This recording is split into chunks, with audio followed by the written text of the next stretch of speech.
जो सेंसेक्स और निफ्टी है, जिसको हम लोग इंडेक्स और स्टॉक मार्केट बोलते हैं, इंडियन इकोनॉमी का बैरोमीटर क्यों कहलाता है, और हमें सेंसेक्स और निफ्टी को इंडियन इकोनॉमी का बैरोमीटर मानना चाहिए या नहीं मानना चाहिए। क्या सेंसेक्स और निफ्टी इंडियन इकोनॉमी का बैरोमीटर है? क्योंकि सेंसेक्स में 30 कंपनियां हैं, निफ्टी में 50 कंपनियां, और हिंदुस्तान में लाखों कंपनियां होंगी छोटी बड़ी मिला के। तो क्या सेंसेक्स और निफ्टी इंडियन इकोनॉमी का बैरोमीटर है? इंडियन इकोनॉमी का बैरोमीटर मतलब ये, बैरोमीटर क्या चीज होती है? जो किसी चीज की यार्डस्टिक होती है, नापने का पैमाना। जैसे कि आपको फीवर मेजर करना है तो थर्मामीटर का इस्तेमाल करते हैं। इसी तरह से अलग अलग चीज़ों को मेजर करने के लिए, अलग अलग वेट मेजर करने के लिए हम लोग स्केल का इस्तेमाल करते हैं, तराजू का इस्तेमाल करते हैं। तो हर एक चीज़ का एक एक पैमाना है। तो इंडियन इकोनॉमी को मेजरमेंट करने का बैरोमीटर या यार्डस्टिक क्या है? Sensex and Nifty. तो ये सही है कि गलत है? मैं कहता इसको एक बार क्रिटिकली एग्जामिन करिए। हमने क्वेश्चन नोट कराया था, आपको देखा था इसके बारे में कुछ जी, कि सेंसेक्स और निफ्टी को हमें इंडियन इकोनॉमी का बैरोमीटर मानना चाहिए या नहीं। सेंसेक्स और निफ्टी इंडियन इकोनॉमी का बैरोमीटर क्यों कहलाता है? वैसे अगर आप देखें तो उसमें सिर्फ 30 और 50 कंपनीज होती हैं, और इंडिया में बहुत सारी कंपनियां हैं, लेकिन वो 30 कंपनी और वो 50 कंपनियां, जिसमें से 30 और 50 ऊपर की 30 सेम है, जो सेंसेक्स में 30 है वही सेम निफ्टी में भी 30 है। उनका साइज इतना बड़ा है, उनका जीडीपी में कंट्रीब्यूशन इतना ज्यादा है, उनके नंबर ऑफ एम्प्लॉयज इतने ज्यादा हैं कि वही पूरी तरह से रिप्रेजेंट कर रही होती है इंडिया की इकोनॉमी का। मतलब उनमें कोई इम्पैक्ट आता है तो देश की इकोनॉमी में मेजर इम्पैक्ट आ जाता है। जैसे फॉर एग्जांपल रिलायंस इंडस्ट्रीज का market capitalisation more than 15 lakh crore है, जो आज से कुछ साल पहले, जब मैं मतलब 5 साल पहले की बात होगी, 5-6 साल पहले की बात होगी, मुझे याद है मैं एमबीए के बैच को पढ़ा रहा था, तो उसमें मैंने बताया था कि माइक्रोसॉफ्ट की मार्केट कैपिटलाइजेशन 15 लाख करोड़ थी और एप्पल की मार्केट कैपिटलाइजेशन 25 लाख करोड़ थी।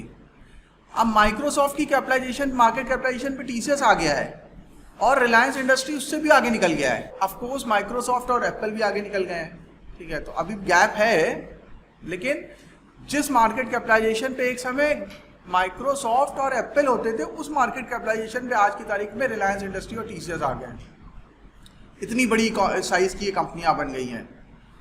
और अगर सिर्फ टॉप 10 कंपनियों को ले लें, TCS, Infosys, HDFC bank, HDFC limited, HDFC group ही अकेले सेंसेक्स और निफ्टी में 20% का वेट रखता है। मतलब मार्केट 20% किधर जाएगी ये डिसाइड कौन करता है? एचडीएफसी ग्रुप डिसाइड करता है। एचडीएफसी बैंक, एचडीएफसी ग्रुप का भी मार्केट कैपिटलाइजेशन बहुत ज़्यादा है। अगर इसको कंबाइन कर दें तो रिलायंस इंडस्ट्री से शायद ज़्यादा हो जाएगा या बराबर होगा। एचडीएफसी ग्रुप, टीसीएस, सिर्फ टीसीएस, टाटा की बाकी कंपनियां नहीं, बाकी कंपनियां जोड़ दोगे तो और ज़्यादा हो जाएंगी।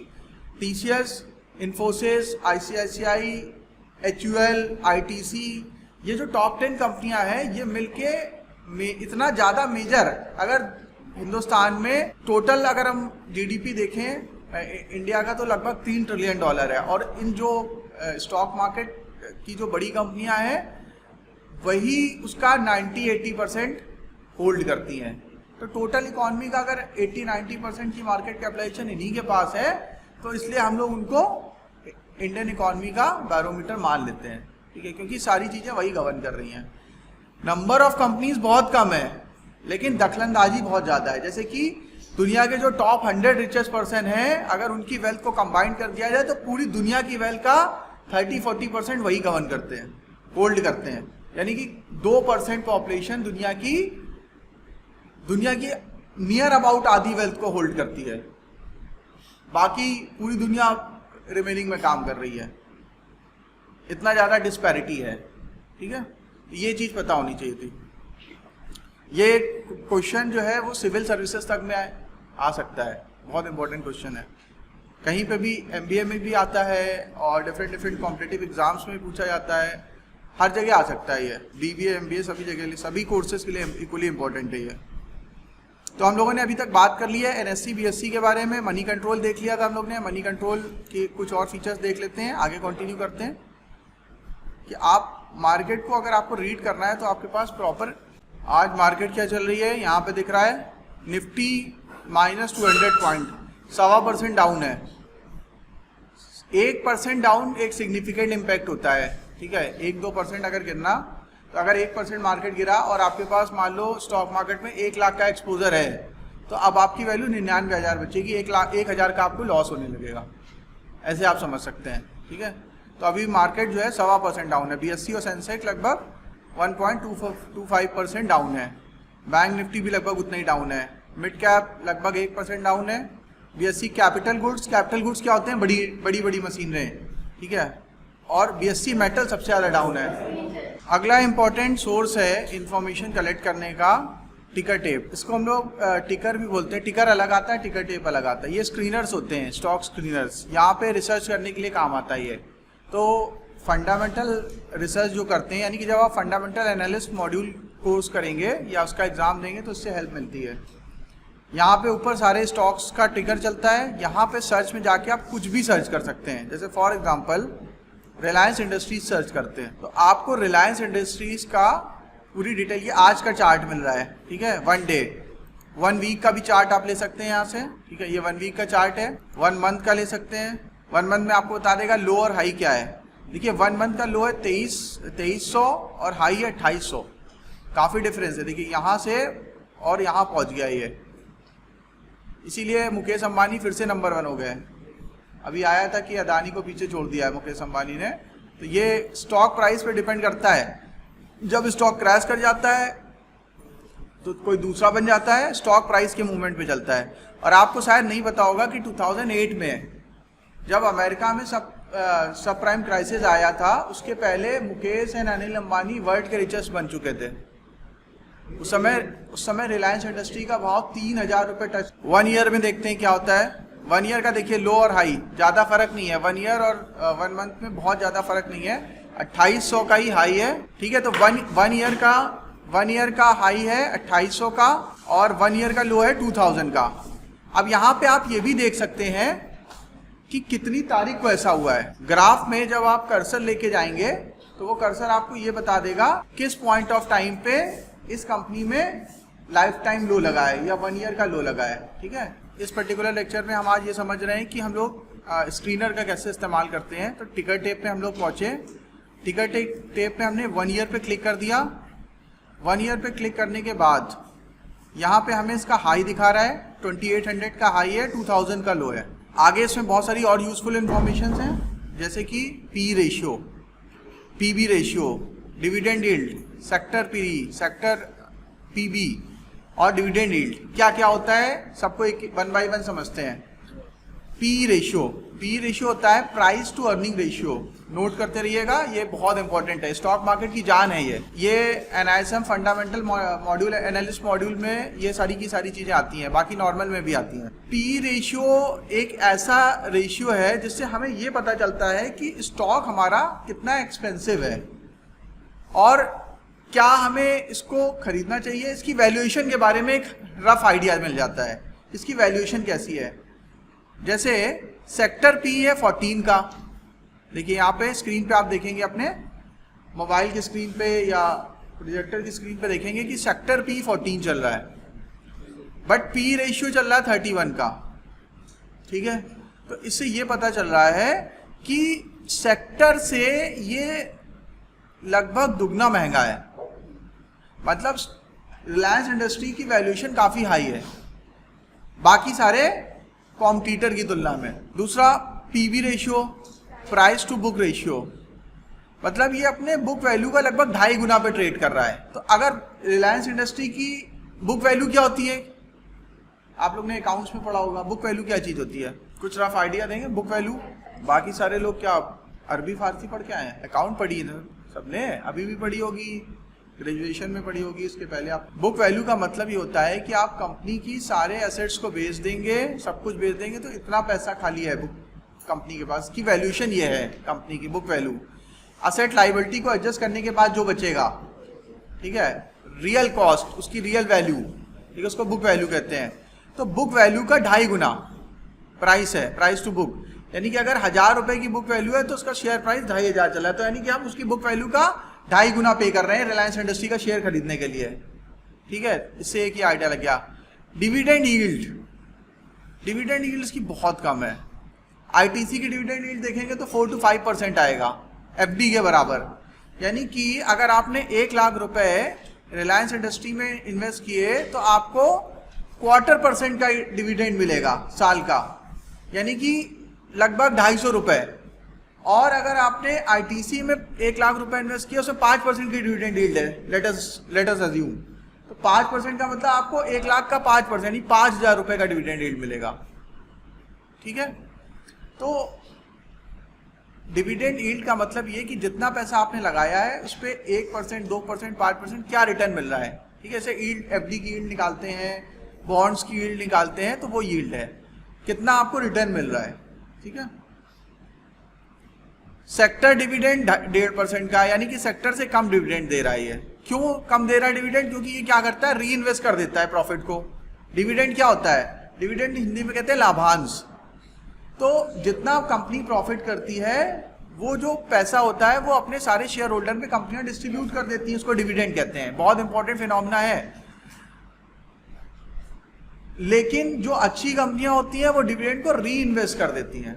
तो री इन्वेस्ट कर देती है, तो ये भी यही री इन्वेस्ट करती है। जैसे बादशाह हाथवे है, वो डिविडेंड नहीं देती है, क्योंकि वॉरेन बफेट का कहना यह है कि हम ज्यादा अच्छे तरह से पैसे को बढ़ा सकते हैं। अगर हम रिटेल इन्वेस्टर को पैसा दे देंगे जो शेयर होल्डर है, तो उसका एक्सपर्टीज नहीं है फंड मैनेज करने में क्योंकि बादशाह हाथवे खुद ही एक फंड मैनेजमेंट की कंपनी है, तो इसलिए वो कहते हैं कि हम डिविडेंड नहीं देते, हम कैपिटल अप्रिशिएशन देते हैं। और डिविडेंड अगर दे देंगे तो उस पर क्या होगा, गवर्नमेंट इंटरेस्ट बहुत सारा चार्ज कर लेती है, तो हमें नुकसान भी होता है। ठीक है, पहले क्या होता था, डिविडेंड टैक्स फ्री होता था, अभी गवर्नमेंट ने टैक्स लगा दिया है डिविडेंड पे। तो यहां से आपको ये सारे पैरामीटर पता चल गया। उसके बाद और आगे देखते हैं, ये है फाइनेंशियल ट्रेंड, बहुत इंपॉर्टेंट होता है। फाइनेंशियल ट्रेंड क्या, कि ईयर ऑन ईयर बेसिस पे इसका रेवेन्यू और प्रॉफिट क्या चल रहा है। तो देखिए ईयर 2019 में ये वाला था 2019 ईयर। ठीक है, नीचे आएंगे देखिएगा ईयर 2019, जहां पे ये कर्सर है मेरा, इसका जो रेवेन्यू था वो लगभग 5.78 था और प्रॉफिट था वो 0.40 था। ठीक है, यानी 40,000 करोड़ और रेवेन्यू हुआ लगभग 6 लाख करोड़ के आसपास। ठीक है, फिर 2020 में 6 लाख करोड़ का रेवेन्यू और प्रॉफिट थोड़ा कम हो गया, थोड़ा सा कम हुआ, ज्यादा फर्क नहीं पड़ा, नेग्लिजिबल फर्क पड़ा, यानी कोविड में इनके ऊपर कोई खास फर्क नहीं पड़ा। ठीक है, क्योंकि जितना इनका ऑयल एंड गैस वाले में नुकसान हुआ था, ऑयल पेट्रोल नहीं बिक रहा था, उसको कंपनसेट किसने कर दिया, जियो ने कर दिया। और रिलायंस के जो इनके वो ऑनलाइन स्टोर थे जो डिलीवरी दे रहे थे, ठीक है, रिलायंस फ्रेश, रिलायंस डिजिटल वगैरह, जो ऑनलाइन, क्योंकि ऑनलाइन परचेज बहुत हो रही थी, अमेजोन को बहुत फायदा हुआ, जितनी भी ऑनलाइन कंपनियां हैं उनको बहुत फायदा हुआ। ठीक है, तो वहां से इनका कंपनसेट हो गया। ऑयल एंड गैस में जो नुकसान हुआ वो दूसरे बिजनेस ने कंपनसेट कर दिया। ठीक है, 2001 में भी 2021 में भी कोई खास फर्क नहीं पड़ा, इनके रेवेन्यू में एनहांसमेंट ही हुआ। ठीक है, रेवेन्यू थोड़ा घटा लेकिन प्रॉफिट बढ़ गया। फिर 2022 में तो बहुत अच्छा ईयर गया इनके लिए, इसीलिए इनका शेयर जो है वो बहुत हाई पे चला गया। 7 लाख करोड़ का रेवेन्यू और प्रॉफिट भी बढ़ के 60,000 करोड़ हो गया। ये यहां से आपको ये पता चल जाता है कि ये कंपनियां कैसे क्या कर रही है। All values in rupees lakh crore. ठीक है, तो 7 लाख करोड़ का इनका रेवेन्यू था और 60,000 करोड़ का इनका प्रॉफिट था। ठीक है, 60,000 करोड़ का प्रॉफिट, समझ रहे हैं, 60,000 करोड़ की कंपनी नहीं होती है। जो पहले 50,000 करोड़ के ऊपर की कंपनी को हम लोग लार्ज कैप कंपनी कहते थे। तो लार्ज कैप कंपनी की जितनी टोटल मार्केट कैपिटलाइजेशन होती है उतना इनका प्रॉफिट आ रहा है। ठीक है, इसीलिए इसकी वैल्यूएशन 15 लाख करोड़ को क्रॉस कर गई है। और आगे चलते हैं, अब देखिए इस साइड पे क्या दिखा रहा है, इंट्रिंसिक वैल्यू। इंट्रिंसिक वैल्यू क्या होती है, वॉरेन बफेट साहब ने ये वर्ड दिया था इंट्रिंसिक वैल्यू का, बेंजामिन ग्राहम ने भी बात करी थी इसके ऊपर, उनके जो गुरु थे, वॉरेन बफेट के गुरु का नाम है बेंजामिन ग्राहम। उन्होंने एक बुक लिखी है, वो सभी स्टॉक मार्केट में जिसको भी नॉलेज गेन करना उसको जरूर पढ़नी चाहिए, द इंटेलिजेंट इन्वेस्टर। बहुत अच्छी बुक है जिसको हम लोग Bible of the stock market भी कहते हैं, द इंटेलिजेंट इन्वेस्टर। लेकिन वो ऐसे समझ में नहीं आती लोगों को। जब आप ये कोर्स पूरा कर लेंगे उसके बाद पढ़ेंगे तो आपको वो अच्छे से समझ में आएगी। अभी आप उसमें जो टर्म्स लिखे होंगे उसका मतलब ही नहीं पता चल पाएगा। ठीक है, तो इंट्रिंसिक वैल्यू का मतलब ये होता है कि उसकी एक्चुअल वैल्यू, मिस्टर मार्केट क्या करता है, मैंने आपको कल बताया था कि कभी कभी वो बहुत किसी स्टॉक को बहुत ओवर प्राइस कर देता है, किसी को बहुत अंडर प्राइस कर देता है। तो जो फेयर वैल्यू होती है स्टॉक की, उसको कहते हैं इंट्रिंसिक वैल्यू। तो वॉरेन बफेट और बेंजामिन ग्राहम का कहना है कि हमें हमेशा स्टॉक को उसकी इंट्रिंसिक वैल्यू के नीचे खरीदना चाहिए। जब कभी भी किसी टर्बुलेंस में, किसी समस्या में, कोविड में कोई वॉर हो गई, कुछ हो गया, कोई क्राइसिस आ गई और उसका प्राइस जो है वो इंट्रिंसिक वैल्यू के नीचे चला गया, तब आपको उस शेयर को खरीदना चाहिए। ऐसा बेंजामिन ग्राहम और वॉरेन बफेट का कहना है। लेकिन चार्ली मंगर का नाम सुना होगा शायद आपने, वॉरेन बफेट के दोस्त हैं और वो बर्कशायर हाथवे के वाइस प्रेसिडेंट भी हैं, उनके साथ रहते हैं और वो वॉरेन बफेट से 7-8 साल बड़े हैं। मतलब वॉरेन बफेट अगर 90 साल के होंगे तो वो 97-98 साल के हैं और दोनों लोग अभी एक्टिवली काम कर रहे हैं। और वॉरेन बफेट अभी भी CEO हैं कंपनी के और रोज ऑफिस भी जाते हैं, अपनी डेस्क पे बैठते हैं, 4-5 घंटे पढ़ाई भी करते हैं, काम भी करते हैं। तो चार्ली मंगर का कहना है कि वो इंट्रिंसिक वैल्यू पे बहुत ज्यादा ध्यान नहीं देते, वो ग्रोथ ओरिएंटेड स्टॉक चुनते हैं। सबकी अपनी अपनी अलग अलग फिलॉसफी होती है। मतलब इन्वेस्टमेंट एक साइंस नहीं है। अगर साइंस होती तो फॉर्मूला एक बार आपको पता चल गया, आपने लगाया, आपको सोल्यूशन मिल जाएगा। तो अगर इन्वेस्टमेंट एक साइंस होती और किसी ने सीख लिया उसको, तो वो पैसा खूब कमा लेता। लेकिन ये एक आर्ट है, एक ऐसी आर्ट है जिसमें साइंस और मैथ लगती तो है, लेकिन आपको उसको एज अ आर्ट ही कंसीडर करना पड़ेगा। कोई ऐसा क्लियर कट फॉर्मूला नहीं है कि आपने वो चीज सीख ली तो अब आप पैसा बनाने लगेंगे स्टॉक मार्केट में। जिस तरह से आर्ट में आपको लगातार 10 साल तक अभ्यास करना पड़ता है, तब कहीं आप बढ़िया आर्टिस्ट बन पाते हैं। किसी को लियोनार्डो दा विंची बनना है, किसको MF हुसैन बनना है, तो क्या वो 2-4 महीने का कोई कोर्स करके बन सकता है क्या? उसके लिए आपको लता मंगेशकर बनना है, AR रहमान बनना है, सचिन तेंदुलकर बनना है, उसके लिए 10 साल का लगातार अभ्यास चाहिए। अगर आपको बहुत सक्सेसफुल इन्वेस्टर बनना है तो वो आर्ट है, ये नहीं कि आपने फॉर्मूला सीख लिया और आप अपने घर पे भी प्रैक्टिकल करने लगे। धीरे धीरे जब आप सीखते जाएंगे, जितना ज्यादा समय देंगे, जैसे पायलट होता है, तो हम किस पायलट को सबसे बेस्ट पायलट मानते हैं? जिसका फ्लाइंग आवर्स ज्यादा होता है या एक्सपीरियंस ज्यादा। मतलब एक्सपीरियंस क्या, ये नहीं कि वो 10 साल से उसको पायलट की जॉब मिली हुई है। हम ये देखते हैं इसका फ्लाइंग आवर्स कितना है। मतलब पायलट की जॉब में ये हवा में कितनी देर रहा, जितना देर हवा में रहा उतना उसका एक्सपीरियंस बढ़ा। क्रिकेट तो कोई 10 साल से खेल रहा है, लेकिन इंटरनेशनल क्रिकेट में उसने 4 ही मैच खेले हैं। तो हम ये देखेंगे कि इंटरनेशनल क्रिकेट में कितनी देर वो क्रीज पे रहा। पवेलियन में बैठा था आउट होके थोड़ी ना मतलब है, ठीक है। मैटर ये करता है कि आप क्रीज पे कितनी देर खड़े थे। आप पायलट है तो आप हवा में कितनी देर थे, आपने एक्टिवली कितनी देर स्टॉक मार्केट को ऑब्जर्व किया। इसीलिए मैं कहता हूं कि अगर आप स्टॉक मार्केट सीखना चाहते हैं तो पहले ऑब्जर्व करिए उसको, अपना एक पोर्टफोलियो बनाइए। फिर से मैं आपको एक असाइनमेंट दे रहा हूं, 10 स्टॉक का एक पोर्टफोलियो बनाइए, ठीक है। और मैंने आपको 1 लाख रुपए दे दिए, आज सभी के अकाउंट में 1-1 लाख रुपए क्रेडिट हो गए। अब आज की तारीख में आपके पास 1 हफ्ते का टाइम है, ठीक है। 1 हफ्ते हो सकता है कि आपकी क्लासें थोड़ी कम हो क्योंकि मैं बाहर जाऊंगा, तो नेक्स्ट वीक में आपको मंडे टू सैटरडे उस 1 लाख रुपए को डिप्लॉय करना है मार्केट में, फ्रॉम टुडे ऑनवर्ड्स। आपके पास 1 लाख रुपए आज अकाउंट में आ गए हैं, आप कहीं नोट कर लीजिए। अब आपको करना क्या है, फ्रॉम टुडे ऑनवर्ड्स घर जाना है, स्टॉक देखना है। आप अपनी चॉइस से स्टॉक चूज कर सकते हैं, large cap, mid cap, small cap. वैसे ज्यादा अच्छा रहेगा कि आप CNX 100 ले लें, ठीक है, या 250 ले लें। लेकिन अगर आप चाहें तो निफ्टी BSE 500 भी ले सकते हैं, इंडेक्स। मतलब BSE 500 के कोई भी स्टॉक पिक कर सकते हैं, उसके बाहर मत चले आना, इंटरनेशनल मार्केट में मत चले आना, ठीक है। या कहिए तो 100 शेयर पे ही बात करें, या कहिए तो निफ्टी 50 को ही बना लेते हैं। क्या रखना है आपको? निफ्टी 50 रखना है, ठीक है। चलो, तो निफ्टी 50 के आपको शेयर पिक करने हैं। सबके पास 1-1 लाख रुपए है और किसी के फोलियो में 10 शेयर से ज्यादा नहीं होने चाहिए। मैक्स टू मैक्स आप 10 शेयर चूज कर सकते हैं, ठीक है। और आज पैसा आपको आज से लेके और नेक्स्ट फ्राइडे तक लगाना है। आज फ्राइडे है, नेक्स्ट फ्राइडे तक आपको पैसा लगाना है। जितनी तारीख आप चाहे 5,000 रुपए लगाएं, चाहे 10,000 रुपए लगाएं, चाहे 25,000 रुपए लगाएं, मैक्सिमम आपको 1 लाख रुपए लगाना है। आप 1 स्टॉक चूज करें चाहे 10 स्टॉक चूज करें, लेकिन आइडियल कंडीशन ये है कि 4-5 स्टॉक तो चूज ही करना चाहिए, ये तो फिर पोर्टफोलियो क्या हुआ। ठीक है, तो minimum 5 stock, maximum 10 stock choose करने हैं आपको, और ये आपको डिसाइड करना है कि किसमें 3,000 रुपए लगाने हैं, किसमें 5,000 रुपए लगाने हैं, किसमें 25,000 रुपए लगाने हैं। आप अपने हिसाब से कम ज्यादा कर सकते हैं। ठीक है, तो आप जिस समय आप पैसा डिप्लॉय करेंगे उसको नोट कर लेंगे कि इतने मार्केट प्राइस पे इतने रुपए हमने लगा दिए, तो जितने रुपए मतलब नंबर ऑफ शेयर, इतने शेयर खरीद लिए, तो number of share multiply by करेंगे जब मार्केट प्राइस का, तो आपको रुपए आ जाएगा कि कितना रुपए आपका खर्च हो गया, उतना 1 लाख से घटा दीजिएगा तो आपको बैलेंस अमाउंट मिल जाएगा। तो बैलेंस आपको डिप्लॉय करना है। तो ऐसे करके आज पोर्टफोलियो आप बनाइएगा।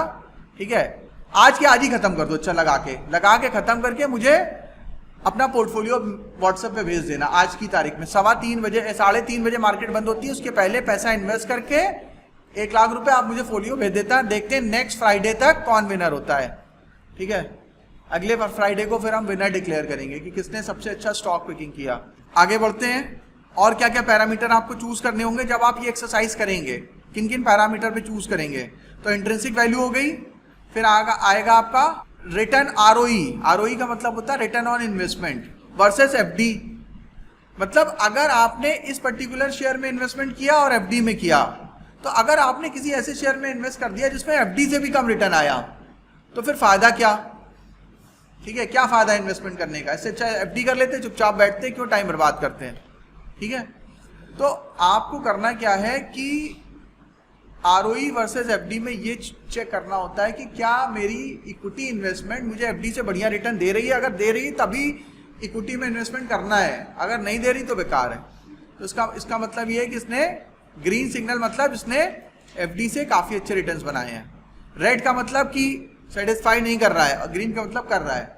तो इसकी इंट्रिंसिक वैल्यू, इसकी मार्केट वैल्यू इंट्रिंसिक वैल्यू से काफी ज्यादा है, मतलब ये महंगा है स्टॉक, और अच्छी चीज महंगी होती है। एप्पल का फोन आपको 10,000 का नहीं मिलेगा। ठीक है, तो अच्छी चीज महंगी होती है, इसलिए जितने भी अच्छे स्टॉक होंगे उसका पी महंगा होगा, प्राइस टू अर्निंग रेशियो हमेशा उसका महंगा ही होगा। ठीक है, इसके बाद एंट्री पॉइंट। तो अब ये पूछ रहा है कि ये एंट्री पॉइंट, क्या ये जो शेयर प्राइस चल रहा है इसमें हम एंटर कर सकते हैं मार्केट में, इसको खरीद सकते हैं। तो कह रहा है यस खरीद सकते हैं। क्यों ऐसा कह रहा है भाई, ऊपर देखते हैं एक बार हम लोग क्या मार्केट भाव चल रहा है। 2700-2800 रुपए का भाव चल रहा है, और इसका हाई है 2800 रुपए का। लेकिन ज्यादातर एनालिस्ट कह रहे हैं कि ये एंट्री के लिए ठीक है, बट मुझे ये महंगा लग रहा है, मुझे ये 2200-2300 रुपए के आसपास आएगा तब मुझे ये रीजनेबल लगेगा खरीदने के लिए। तो वेबसाइट और एनालिस्ट का ओपिनियन ये है कि एंट्री पॉइंट ठीक है, बट मेरे हिसाब से ये ठीक नहीं है एंट्री पॉइंट। मतलब ये अभी ओवरबॉट जोन में नहीं है। एक ओवरबॉट जोन होता है जिसमें बहुत महंगा हो जाता है स्टॉक, तो ये कह रहे हैं अभी भी ओवरबॉट जोन में नहीं है, अभी भी ये मतलब वैल्यूएशन बहुत एक्सपेंसिव नहीं हुआ है इसका। No red flag. Red flag का मतलब ये होता है यहां पे अगर रेड हो तो कभी स्टॉक नहीं खरीदना चाहिए। क्यों? क्योंकि इसका मतलब प्रमोटर ने अपनी होल्डिंग प्लेज कर रखी है। ठीक है, कहीं ना कहीं कुछ गड़बड़ है, कुछ उनका कॉर्पोरेट चीजों में कुछ गड़बड़ी है, कहीं ना कहीं उन्होंने बैलेंस शीट में कुछ गड़बड़ कर रखी है। रेड फ्लैग नहीं होना चाहिए। ठीक है, ये तो ग्रीन फ्लैग है, तो मतलब आप इसको इन्वेस्ट कर सकते हैं इस पॉइंट ऑफ टाइम पे। ये सारे के सारी चीजें जो है ये फंडामेंटल एनालिस्ट मॉड्यूल में आएंगी। मतलब इसको कहते हैं fundamental analysis of the stock. हम लोग रिलायंस इंडस्ट्री का फंडामेंटल एनालिसिस कर रहे हैं। ठीक है, विद द हेल्प ऑफ टिकर टेप। अब अगला आता है पैरामीटर्स का पीयर कंपैरिजन। पीयर कंपैरिजन क्या होता है? उसी सेक्टर की दूसरे स्टॉक्स के साथ कंपैरिजन, उसी सेक्टर के दूसरे स्टॉक्स के साथ comparison valuation wise. Reliance industry, Indian oil corporation, Bharat petroleum, Hindustan petroleum, ये 4 कंपनियां दिख रही हैं, चारों एक ही सेक्टर की हैं, ऑयल एंड गैस, चारों कंपनियां। अब देखिए इसका पी है 31 का, इंडियन ऑयल का 464। ये तीनों कंपनियां एक्चुअली पीएसयू कंपनियां हैं। पीएसयू कंपनियों की वैल्यूएशन हमेशा बहुत कम होती है। क्यों? सस्ती होती हैं ये। क्यों सस्ती होती हैं, कोई बताएगा? पीएसयू कंपनियां हमेशा जनरली सस्ती काफी मिलती हैं। क्यों सस्ती मिलती हैं? क्योंकि गवर्नमेंट उनके ऊपर प्रेशर बहुत बना के रखती है। गवर्नमेंट का क्या काम है, और सरकारी कंपनियों को क्यों नेशनलाइज किया गया था, मतलब सरकारी कंपनियां क्यों बनाई जाती हैं? सरकारी कंपनियां और गवर्नमेंट का काम ये होता है कि पब्लिक वेलफेयर, पीएसयू बैंक हो गए, सरकारी कंपनियां हो गई, ये क्या करती हैं, बहुत ज्यादा कस्टमर को एक्सप्लॉइट नहीं करती हैं। रीजनेबल चीजें चार्ज करती हैं, ऐसा माना जाता है। ठीक है, ये कितनी हद तक सही है कि नहीं है ये बाद में डिस्कस करेंगे। तो क्योंकि इनके ऊपर सब्सिडी का बर्डन होता है, गवर्नमेंट ने कहा भैया ऐसा है कि 10 रुपए प्राइस घटा दो, अभी घटाया गया है 10 रुपए अगर प्राइस घटा रहे हैं पर लीटर, और हिंदुस्तान में हर दिन करोड़ों लीटर पेट्रोल बिक रहा है, तो वो 1 करोड़ मल्टीप्लाइड बाय 10, हर दिन इतना लॉस तो हो ही रहा है। ये लॉस कौन बियर करेगा? ये लॉस का इंपैक्ट कहाँ आएगा? इस लॉस का इंपैक्ट आएगा इन सारी कंपनियों की बैलेंस शीट पे। क्या गवर्नमेंट रिलायंस इंडस्ट्री से कहेगी कि सब्सिडी बर्डन तुम उठाओ? वो तो प्राइवेट कंपनी है ना, वो कहेगी भाई हम क्यों उठाएं, हम तो भाई कंपनी क्यों बनाई जाती है? बिजनेस क्या है? प्रॉफिट अर्न करने के लिए बनाया जाता है, चैरिटी करने के लिए थोड़ी ना बनाया जाता है। रिलायंस इंडस्ट्री क्या कहेगी, हम कोई चैरिटेबल ऑर्गेनाइजेशन थोड़ी ना है, हम कोई एनजीओ थोड़ी नहीं है। एनजीओ का काम होता है चैरिटी करना, कोऑपरेटिव का काम भी चैरिटी करना हो सकता है, जैसे अमूल, जैसे लिज्जत पापड़ के स्टडी मैंने आपको कराया होगा अमूल का। ठीक है, अमूल चैरिटी करता है या अपने फार्मर्स का वेलफेयर करता है, लेकिन रिलायंस इंडस्ट्री ऐसा नहीं करती है। तो रिलायंस इंडस्ट्री कहेगी भाई ऐसा है, आपको करना है तो आप करो, हमारा तो काम प्रॉफिट मैक्सिमाइजेशन है। बिजनेस का क्या ऑब्जेक्टिव होता है? प्रॉफिट मैक्सिमाइजेशन, तो हमारा वही ऑब्जेक्टिव है। हमारा ऑब्जेक्टिव है stakeholder wealth maximisation, shareholder wealth maximisation हमारा ऑब्जेक्टिव है, जो कि कोई इलीगल भी नहीं है, क्योंकि बिजनेस करेगा तो प्रॉफिट के लिए करेगा, अदरवाइज फिर क्यों बिजनेस करेगा? ठीक है, अगर उसको चैरिटी करनी है तो इसलिए इन सब का पीई बहुत कम होता है और इसका पीई ज्यादा है, लेकिन प्रॉफिटेबिलिटी भी इसकी ज्यादा। अब देखिए इनका डिविडेंड देखिए, यील्ड इंडियन ऑयल कॉर्पोरेशन का 11% का डिविडेंड यील्ड है। आपको इंडियन ऑयल में आपने पैसा लगा दिया, आपको 11% साल का डिविडेंड मिल रहा है। 1 लाख रुपए लगाया, 11,000 रुपए साल का डिविडेंड आ रहा है, बैंक एफडी का डबल। तो हमें सारी एफडी ब्रेक करके इंडियन ऑयल में पैसा लगा देना चाहिए, यस और नो? है, अगर 11% का सरकारी कंपनी ये भी है, बैंक भी सरकारी है, तो सरकारी कंपनी को भाग थोड़ा जाएगी मेरा पैसा लेके। बैंक तो बैंकरप्ट भी हो सकता है। ये तो share holder now I am the part owner of the Indian oil corporation limited. अगर मैंने उसका शेयर खरीद लिया तो मैं पार्ट ओनर हो गया, तो वो सरकारी कंपनी में पैसा लगाया, कोई रिस्क भी नहीं है, तो हमें सारी एफडी तोड़ के इंडियन ऑयल के शेयर खरीद लेने चाहिए, यस और नो? कितने लोग कह रहे हैं ऐसा कर सकते हैं? एक ही जन कह रहा है, आप भी कह रहे हैं, बाकी लोग क्यों नहीं कह रहे? क्यों नहीं करना चाहिए हमें? क्यों नहीं करना चाहिए? क्या खराबी है?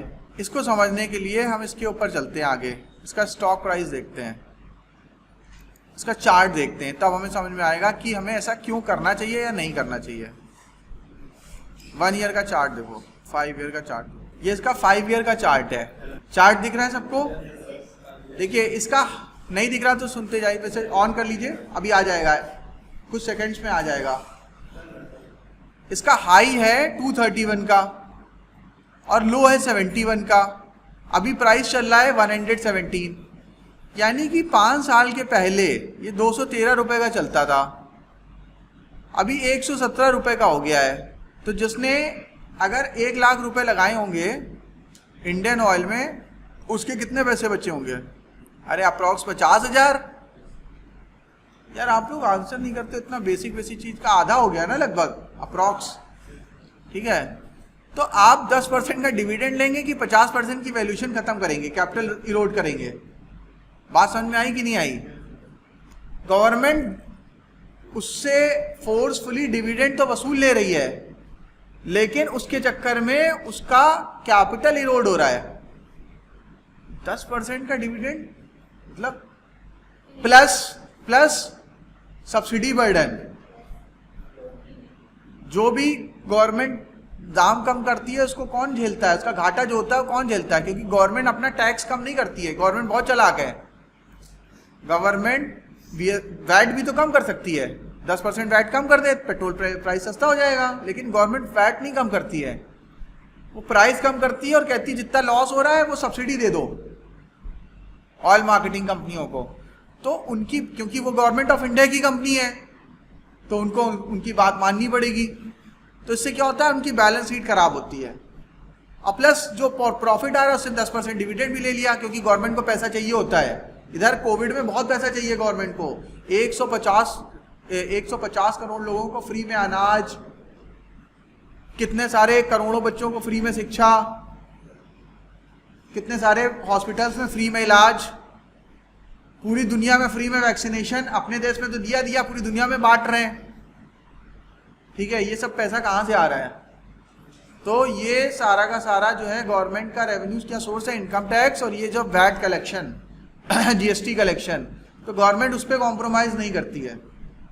ठीक है, इसलिए हम लोग अपनी एफडी तोड़ के इसमें पैसा लगाएंगे तो क्या होगा, फायदा कि नुकसान? लॉस हो जाएगा। अब इस पॉइंट ऑफ टाइम पे से कोई 70 रुपए में खरीदता, 80 रुपए के आसपास खरीदता, तो उम्मीद है कि उसको रिटर्न बन जाते। 120 रुपए के आसपास अभी कहना मुश्किल है, अदरवाइज सबसे पहले तो मैं ही खरीद लेता।